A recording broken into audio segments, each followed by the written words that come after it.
بہت مدت پہلے دور دراز کے ایک ملک میں یہ قاعدہ تھا کہ اس ملک کے لوگ ہر سال اپنا بادشاہ تبدیل کرتے تھے۔ جو بھی بادشاہ بنتا وہ ایک عہد نامے پر دستخط کرتا کہ اس کی حکومت کا 1 سال مکمل ہونے کے بعد وہ اس عہدے سے دستبردار ہو جائے گا اور اسے ایک دور دراز جزیرے پر چھوڑ دیا جائے گا جہاں سے وہ کبھی واپس نہیں آ سکے گا۔ جب ایک بادشاہ کا 1 سالہ دور حکومت مکمل ہو جاتا تو اسے ایک خصوصی جزیرے پر چھوڑ دیا جاتا جہاں وہ اپنی بقیہ زندگی گزارتا۔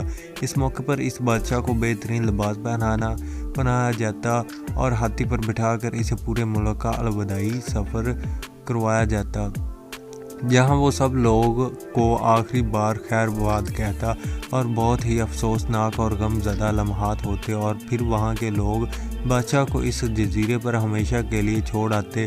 ایک مرتبہ لوگ اپنے پرانے بادشاہ کو جزیرے پر چھوڑ کر واپس آ رہے تھے کہ انہوں نے ایک ایسا سمندری جہاز دیکھا جو کچھ دیر پہلے ہی تباہ ہوا تھا اور ایک نوجوان شخص نے خود کو بچانے کے لیے لکڑی کی ایک تختی کا سہارا لے رکھا تھا۔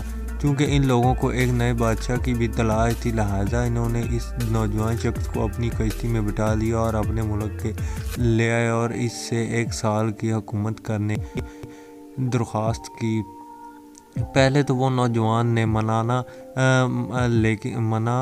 کیا لیکن پھر وہ 1 سال کے لیے بادشاہ بننے پر رضامند ہو گیا۔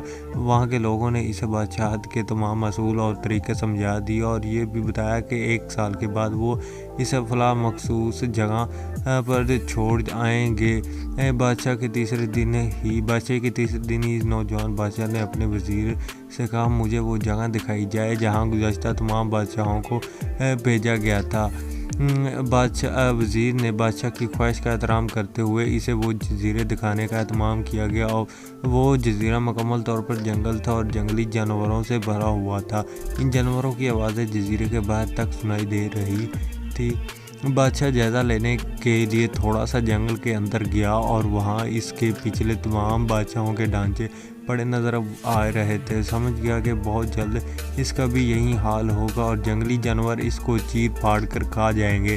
ملک واپس پہنچ کر بادشاہ نے مضبوط توانا جسم کے 100 مزدور اکٹھے کیے۔ ان سب کو اس جزیرے پر لے گیا اور حکم دیا جنگل کو 1 ماہ میں مکمل طور پر صاف کر دیا جائے، تمام خطرناک جانوروں کو مار دیا جائے اور سب فالتو درخت کاٹ دیے جائے۔ وہ ہر ماہ خود جزیرے کا دورہ کرتا اور کام کی خود نگرانی بھی کرتا۔ پہلے مہینے میں ہی تمام خطرناک جانوروں کو مار دیا گیا اور پھر بہت سے درخت بھی کاٹ دیے گئے۔ دوسرے ماہ تک جزیرہ مکمل طور پر صاف ہو چکا تھا۔ ایک بادشاہ نے مزدوروں کو حکم دیا کہ جزیرے پر مختلف مقامات پر خوبصورت باغات تعمیر کیے جائیں۔ وہ اپنے 7 مختلف پالتو جانور مثلاً مرغیاں، گائیں، بھینسیں، بطخیں اور بھیڑیں وغیرہ بھی خریدنے جزیرے میں منتقل کرتا رہا۔ تیسرے مہینے میں بادشاہ نے اپنے مزدوروں کو حکم دیا کہ ایک شاندار گھر تعمیر کریں اور اس جزیرے پر ایک بڑی سی بندرگاہ بھی بنائیں۔ گزرتے مہینوں کے ساتھ ساتھ وہ جزیرے ایک خوبصورت شہر بدلتا جا رہا تھا۔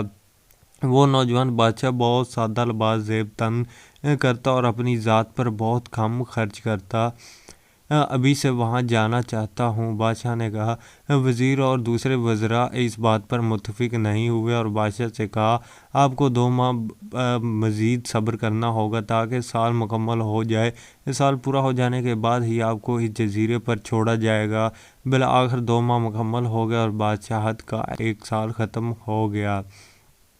حسب روایت وہاں کے لوگوں نے اپنے بادشاہ کو شاندار لباس پہنایا اور ہاتھی پر بٹھایا تاکہ وہ اپنی رعایا کو خیر آباد کہہ سکے۔ خلاف توقع یہ بادشاہ اپنی الوداعی تقریب پر بہت ہی خوش تھا۔ لوگوں نے اس سے پوچھا اس موقع پر تمام گزشتہ بادشاہ تو رو رہے تھے لیکن آپ ہنس رہے ہیں، آپ کے اس قدر خوش ہونے کی کیا وجہ ہے، ہمیں بھی بتائیں۔ تو اس نوجوان بادشاہ نے جواب دیا تم لوگوں نے داناؤں کا وہ قول نہیں سنا، جب تم ایک چھوٹے بچے کی صورت میں اس دنیا میں آتے ہو تو تم رو رہے ہوتے ہو اور باقی لوگ سب ہنس رہے ہوتے ہیں۔ ایسی زندگی جیو کہ جب تم مرو تو تم ہنس رہے ہو اور باقی دنیا رو رہی ہو۔ میں نے ایسی ہی زندگی گزاری۔